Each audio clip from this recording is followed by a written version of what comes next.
Hello dudes, it's Mailloux here, back with another Wynncraft profession guide. Today we are taking a look at farming level 1 to 110 and above. Now for the farming spots I've chosen, I've looked at first and foremost the amount of nodes there are, but also the amount of mobs there are in the area, because you don't want to get attacked by mobs when doing profs. And yeah, there's gonna be a new spot every 10 levels for every new material basically. And yeah, there's gonna be a corner marked on the screen. Here you'll be able to see the coordinates of each spot, and the other screen will show the name and the level of that spot. Anyways, that is all. Let's go. For level 1, we have this farm to the north of Ragni. You can see the Ragni wall here. It's right next to the poisoning the pest quest. There's a lot of wheat here and basically no mobs. Some scarecrows spawn, but they are passive and won't attack you, so it's really peaceful. And close to Ragni, so you have a close access to a blacksmith as well. Moving on to level 10, you can find this island full of barley here as part of the Durham Isles. Now on the Durham Isles you can find everything from level 1 technically, because the first island has a little bit of wheat on it, but basically level 10 up to level 30. And each island sort of has its own. So this island is full of barley for level 10, and there are no mobs around. Some scarecrows, but they are passive and won't attack you. For level 20 up to level 30, we have oats here, and well, we're gonna stay on the Durham Isles. You can get here by basically taking a sea skipper from Nemract. And yeah, a lot of oats on this island, and no mobs except the scarecrows, but as mentioned earlier, scarecrows are passive and won't attack you unless you attack them. Anyways, let's move on to the next spot. For level 30 up to level 40, we have Malt, and it's the last island here on the Durham Isles, as it has been for the other previous two spots here.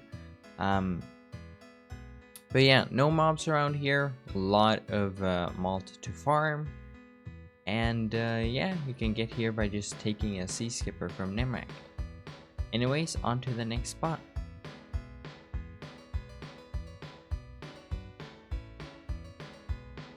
Moving on to level 40, we have this farm at the quest start for an Iron Heart Part 1.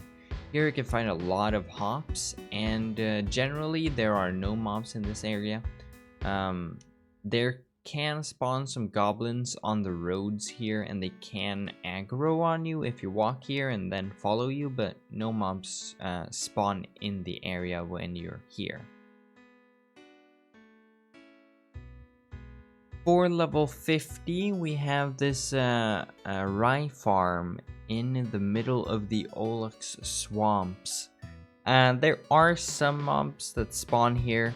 There are usually 1 to 2 spiders that can spawn in sort of inside the farm, but other mobs tend to aggro on you from the outside and then walk in. But in general, there aren't many mobs here. So you'll be able to farm here in relative peace, and there is also a lot of rye here, so you can basically do a full loop before it resets here. But yeah, on to the next spot.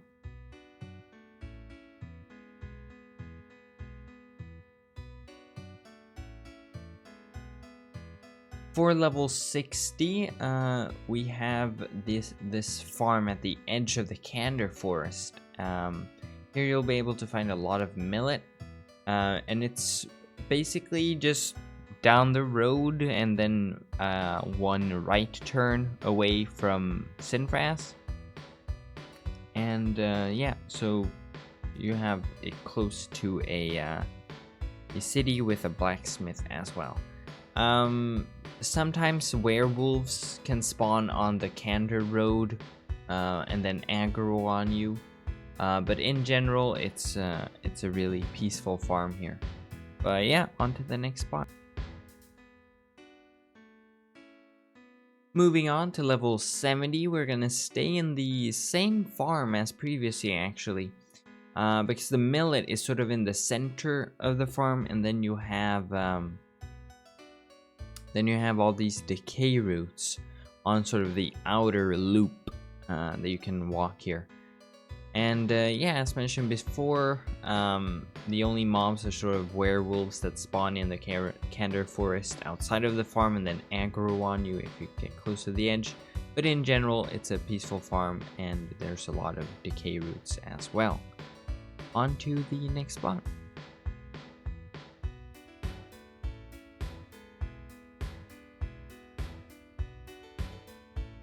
For level 80, we have this cave, which is located sort of right alongside the road leading up to the Cherry Forest. The Cherry Forest is the area for the Enter the Dojo quest. Basically, if you continue sort of northeast from the hive along the road, there will be a road through the mountains, and this cave is located right alongside that road. There's a lot of rice here and absolutely no mobs. A little bit of bass as well. But yeah. Anyways, on to the next spot.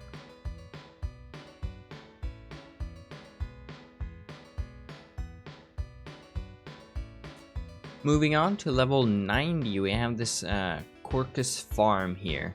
It's sort of on the upper levels above the Corcus harbor.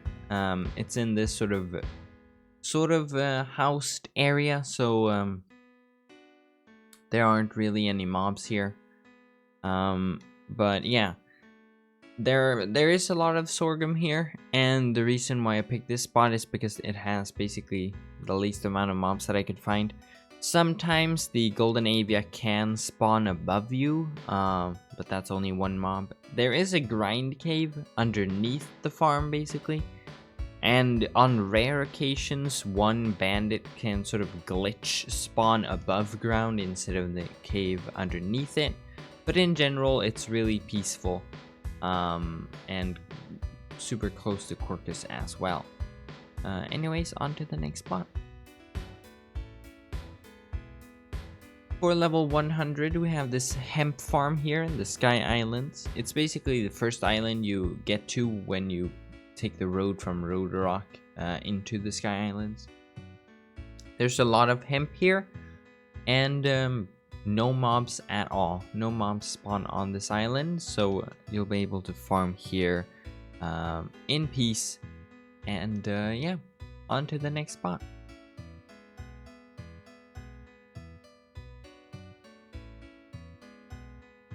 And lastly, for level 110 and above, we have this void farm in the sort of Void Valley upper area, where you can find all these Dernic seeds here.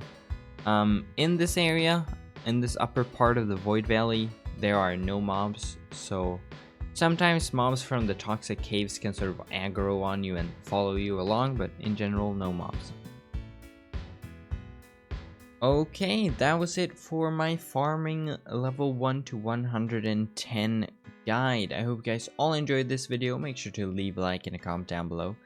And subscribe if you want to. I can't make you, but if you want to, you can. Anyways, have a nice day. I'll see you guys in the next video. Goodbye!